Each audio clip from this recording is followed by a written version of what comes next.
This is Margaret Lee, Special People and Places. I'm in Double Springs, Winston County, Alabama. I'm with Butch Walker, and Butch is not a nickname. Your name is Ricky Butch Walker. You are the guest speaker tonight, and tell us about your subject and your books, Butch. Well, tonight I was going to talk about Indian trails in North Alabama. And I was over the Indian program for the Lawrence County School System for 24 years. And I worked for the Lawrence County Board of Education for 35 years before I retired in 2009. And writing is something that I've just enjoyed, and I started off interviewing people in the Bankhead after a meeting with James Ramey at the Lawrence County Board of Education. He said there were no historical resources in Bankhead Forest. So I said, okay. After the meeting, I thought, well, somebody needs to do something about that. Right, yeah. So for 5 years, I interviewed old folks in the Bankhead, and from that come the Warrior Mountains folklore book. When I started working with the Indian program, for 24 years, I collected information on Doublehead because he lived in our county. And so that was an Indian named Doublehead? He was a Chickamauga Cherokee chief. I referred to him in the book, Doublehead, the last Chickamauga Cherokee chief. He was a pretty vicious fella, and but anyway, for about 25 years, I gathered information on Doublehead, and then when I retired in 2009, that was one of the first books I wrote on him. And I did, Lamar Marshall and I got together, and I did a book called The Hightown Path, and the Hightown Path was actually designated across the state of Alabama, recognized by the state legislature, and there's little signs in Haleville and on top of Wren Mountain and all the way across the state designating it. And from that, Lamar Marshall and I did a little bit more in depth, and he formatted the book and put it together, and I called it Indian Trails of the Warrior Mountains. And then it come up, I said, hey, we need to cover the whole North Alabama. And so it just grew. It grew. How many books have you written in all? I think I've got 10 that's published now that you can find on Amazon. And most of those, the majority of those are handled by Books A Million, Barnes & Noble, whatever. And you just go on the internet and type in my name or type in the name of the book, and it'll come up and tell you about it, and you can order it. Wonderful. Well, I know we'll be hearing more about this, and we're anxious to see your presentation, Butch. We're looking forward to it. Okay, great.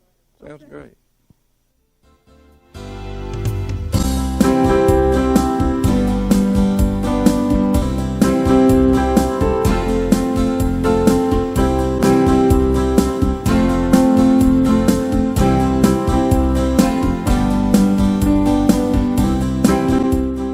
My grandmother never said Irish. I was Arsh and Indian. When I asked Grandma what it was, we eat Arsh taters, and I was Arsh. And I really thought, I'm going to be honest with you, till I was in college, went to eat with a guy one day, and he said, what did you say, Arsh taters? And I said, I sure did. That's what my folks have always called them. He said, the word is Irish. I said, oh, excuse me. But anyway, it is an honor to be here, and I want to do a little PowerPoint presentation. Darrell, I appreciate you getting this thing because it's a lot better, I think, for people to be able to see what you're talking about. If somebody would turn off some of the lights, it'd make it a little better. And Mary Ann is going to help me when I get ready here. But I want you to notice some things in this map. This was the original territory that Indian people lived in this part of the country. The Cherokee people lived in this part of the country. This was the Cherokee historical claims. Of course, the Creek claims was basically, if you want me to hold this, was basically in this area.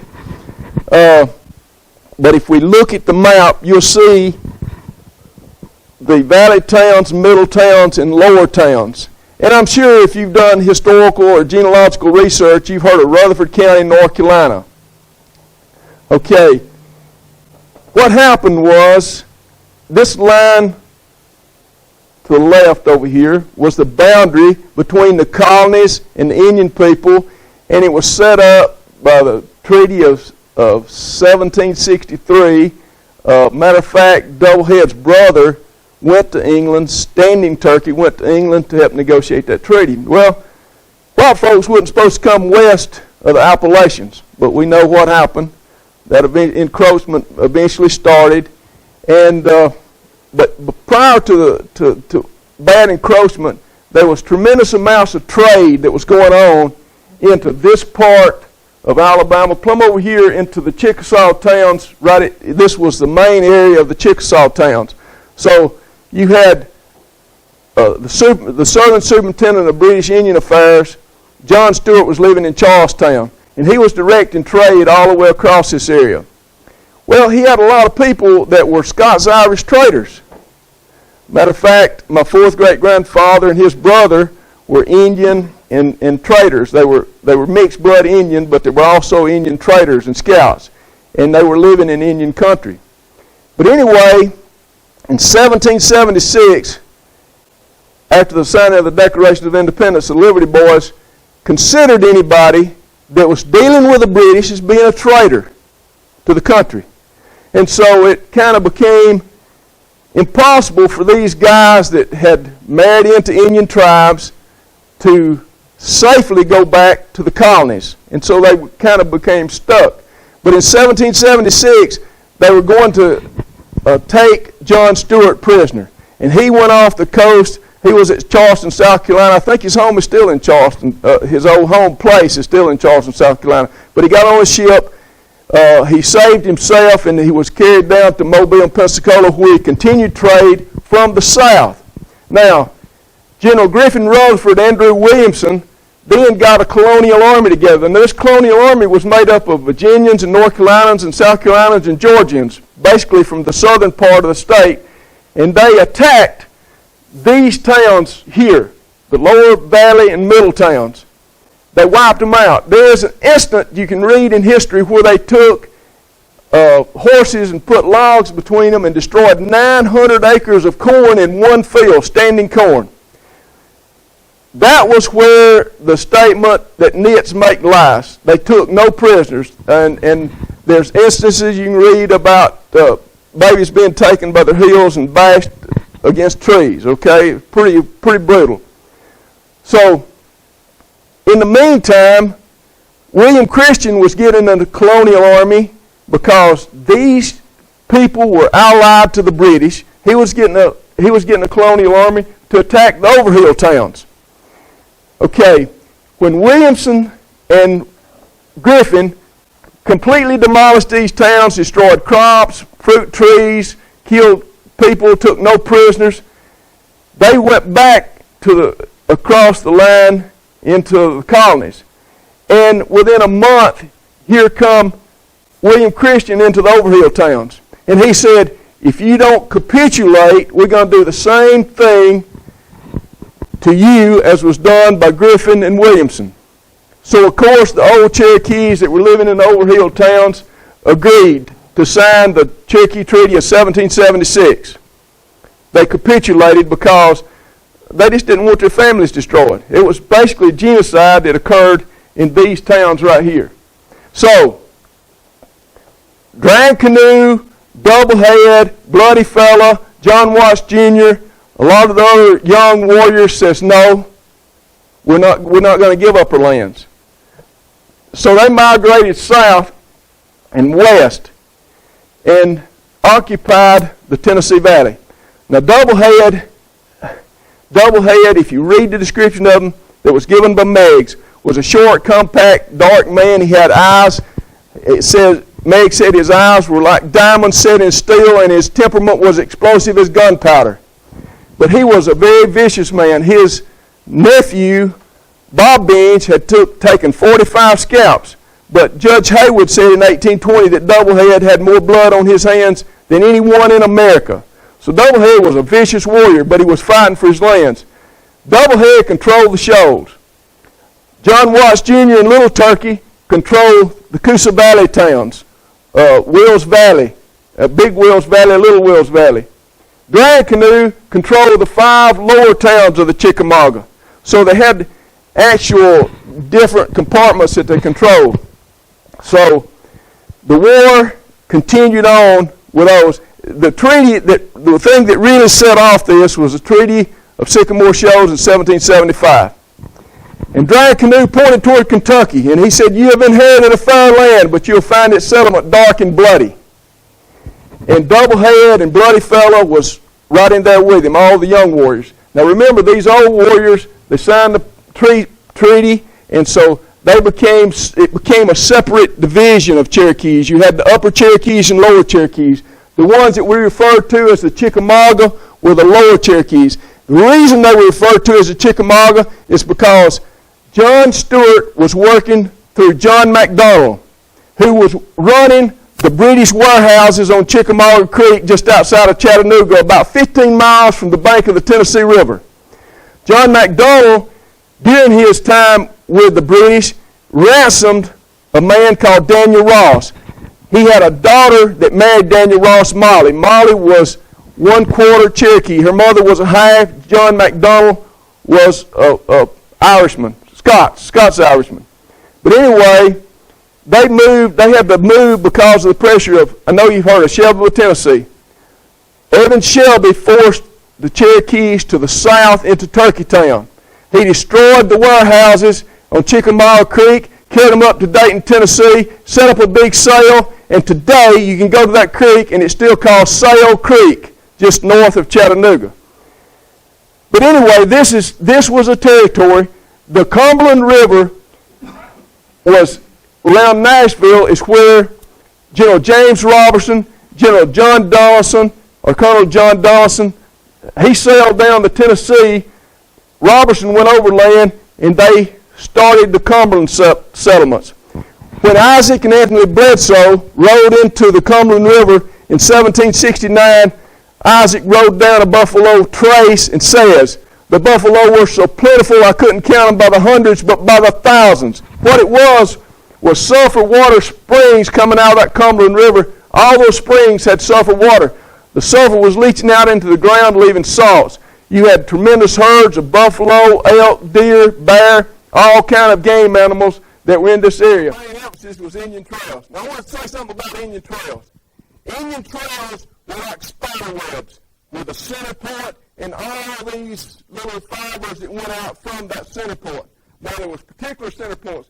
One was in Nashville, Tennessee, and one was in Huntsville, around Huntsville, around Big Spring. At Big Spring, there was actually an 8-point intersection of different kind of Indian trails. But this gives you a map of Alabama. So I talk about, in this Appalachian Indian Trails of Chickamauga, I talk about Indian villages, and you notice Flat Rock is over here to the west of you. I talk about Indian villages all the way from the Mississippi state line to the Georgia state line. Trenton, Georgia is where Lookout Mountain is located, and that's the only one I talk about in Georgia. I also talk about Running Water Town and Nickajack. I've got a slide of Nickajack, but I don't have it in this. But anyway, Running Water Town is where I-24 crosses the Tennessee River going to Chattanooga, Tennessee. When you cross the river, you go up Running Water Creek till you cross over into the Georgia a little bit, and then you come back into Tennessee to get to Chattanooga.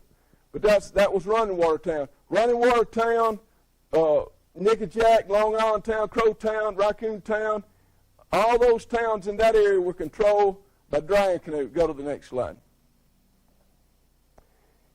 In the Tennessee Valley, you had numerous trails. Notice this is 1839 map.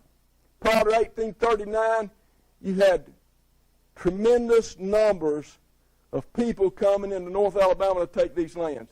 This land in the Tennessee Valley was taken by the Turkeytown Treaty of 1816, and it opened it up for settlement. What happened is a lot of these North Carolina and Virginia planters had heard that cotton in the Tennessee Valley would grow 6 or 7 feet high, and they had depleted the nutrients in the lands in those particular areas. So you had wagon trains of planters that came into North Alabama. One of the major routes they come, and I'm doing a book on it now, and it's one of them is going to be called When Cotton Was King, and the other one is going to be Plantation Planters and Slaves in Alabama Fever, something. I ain't decided definitely on that second name, but I've got the books well underway, over 300 pages as a matter of fact. But anyway, these planters would come out of North Carolina in Virginia, and they would come to White's Fort. White's Fort was known as Knoxville, Tennessee, became known as Knoxville, Tennessee. Peter Avery, in 1783, I think it was, built a road from White's Fort to Southwest Point. Southwest Point's Kingston. From Southwest Point to Fort Niceboro, which is now Nashville, Tennessee. They followed that route and most of them wound up in Nashville. And then there was a Great South Trail that comes south from Nashville into Huntsville and went all the way down to Tuscaloosa. It became the old Huntsville Road to the south of Huntsville. But this is showing you some of the routes in this particular area. Jackson's military route, we'll talk about it. We'll talk about Gaines Trace a little bit, Chickasaw. Now listen, I've been at this for about 15 minutes now. But when y'all get ready for me to stop, just say, hey, that's it. I'll stop anytime y'all want me to. But if you have questions, I'd like you to be able to go to the next slide, please. First one we're going to talk about is Black Warrior's Path. Now, these are only the major Indian trails I'm talking about. There was a lot of minor intersecting trails. I'm telling you, for 14,000 years, Aboriginal people used this land, and they traveled upon this land. And Alabama became a state December the 14th, 1819. The Byler Road was legislated, and you can look up the legislation December the 16th, 1819, 2 days after Alabama became a state. So we've been a state less than 200 years. And look at all the roads we've got today. So imagine 14,000 years of traveling through this country and heavy populations of Indian people along the Tennessee River Valley that built mounds over 400 feet long. One in mouth of Town Creek was over 400 feet long, 125 feet wide, and 10 to 15 feet high.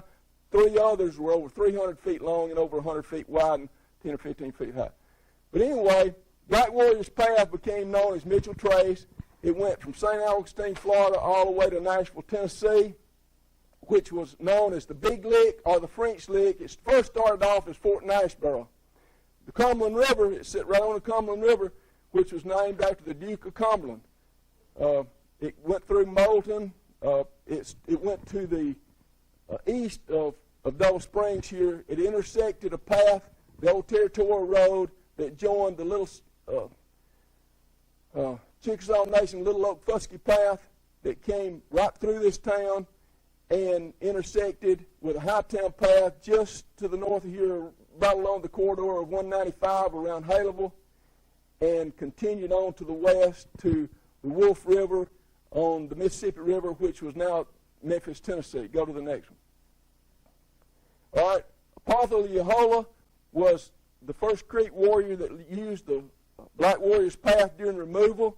He brought a contingent of 511. He came from Fort Mitchell area, around Tallahassee and all those little villages around there in December 1835. On December the 19th, 1835, Apollo Yahola and those 511 people were in Moulton, Alabama. They followed the Black Warrior's Path to the Coosa Path. The Coosa Path crossed the West Fork of Flint Creek. I can show you the old limestone abutments. I don't have a picture of it. I wish I had a picture. I need a picture of that right there. But anyway, I can still show you those limestone abutments where the old bridge used to cross the creek. They crossed there in 1835. That was known as, in Moulton, is known as the Somerville to Danville Road via Irwin's Mill. Went on from Danville all the way to Somerville to Dittos, where there's a major Indian crossing there. Go to the next one. This talks about the Creek Indian removal along Black Warrior's Path. But Black Warrior's Path was used also by General John Coffey. And he describes David Melton showing him a path reputed to be the Black Warrior's Path. Go to the next one. But it went right beside the Oakville Indian Mounds. This is the route on a 1836 mount, but there's also John Metis, the father of modern cartography in North Alabama, drew 1813, 1814, 1816 routes of this, and I noticed you had a map over here on the wall before you turned off the lights that has the same path on it. But this is the Black Warrior's Path that was there. It became a post route from Fort Hampton, you notice, just across the river, all the way down to Fort Mitchell, which is located in Russell County, Alabama, close to the Chattahoochee River. The route went on, I think it was 520 across the corner of Georgia, and I can't think of the number of the road it hit going into Florida and wound up at St. Augustine. Now, when they did the excavation of the Oakville of the Alexander Mounds, which was just to the west of that path, they found these conch shell earbobs that come out of the Atlantic. There was trade, tremendous amount of trade routes. In my garden, I've got greenstone hose out of my garden. The spring is right off the hill from my house. And I've also got a big chunk of galena, which is lead ore. But anyway, which was a ritual mortuary offering that was used, but it was the closest location it was found was in Missouri. Go to the next one. Melton's Bluff was on the site, and I could talk all day long about Melton's Bluff. John Melton married Akima Doublehead's youngest sister, and they had several sons, several daughters, and Ann Royal said most of them married white people. But anyway, during the Creek Indian War, Joseph Brown, Colonel Joseph Brown, brought 10 of Jackson's best men. This was at the Battle of Talladega in November 1813.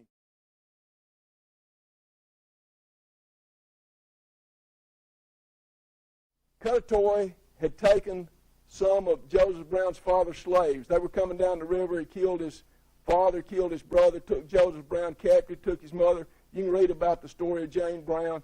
It's reprinted in the Cornersville, Tennessee Press, 1853. One of John Melton's sons moved to the mouth of Town Creek at Garnersville, and that place called Meltonsville was established about 1816.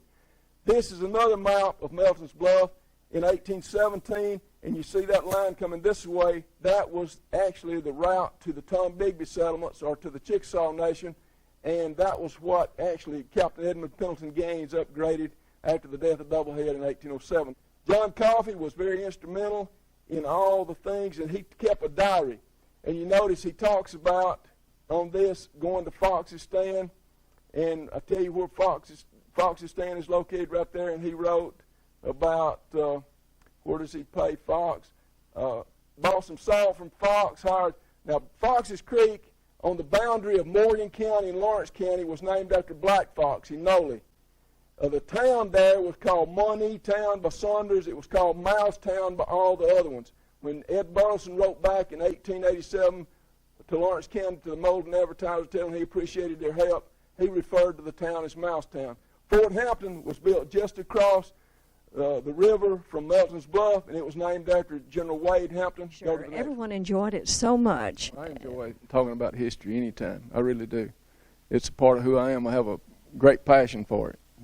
Well, you certainly do. In history now, not just yes. Well, there was such a void, and you saw that need, and you filled it. Try to the well, best of my ability. Everybody makes mistakes writing, and at least it brings people's attention to things, and they can do a little further research and find out for themselves if I'm wrong, and that's fine. At least it brings it to light. Absolutely. These books you've written, they're such a wonderful resource, and we're so happy you did it. And they are available on Amazon. All you got to do is, or Books A Million, or any of those major sites. You can go and Google my name or Google the name of the book and find out where to buy it. And Amazon really sells it cheaper than I can sell it. My goodness. Okay. At the Winston County Archives, and P.J. Gossett is a treasurer of the group, secretary of the Winston County Genealogical Society. And P.J., just introduce these ladies and tell us when the meetings are. Okay, this is Diane Miller. She's our president. And this is Treva Hood. She's our co-treasurer and the vice president. And we meet the third Tuesday night of every month, 6:30 p.m. in Double Springs at the Winston County Archives. All right. And you have great research material here. We want to remind everybody, if you're doing research, you even have the computer, and people can come in and use the services free, right? Yes, we have subscriptions to Fold3 and Ancestry. Fantastic. So just remember this great place to come and do your research and come out and meet these folks and join up. All right. Thank you. We enjoyed it so much.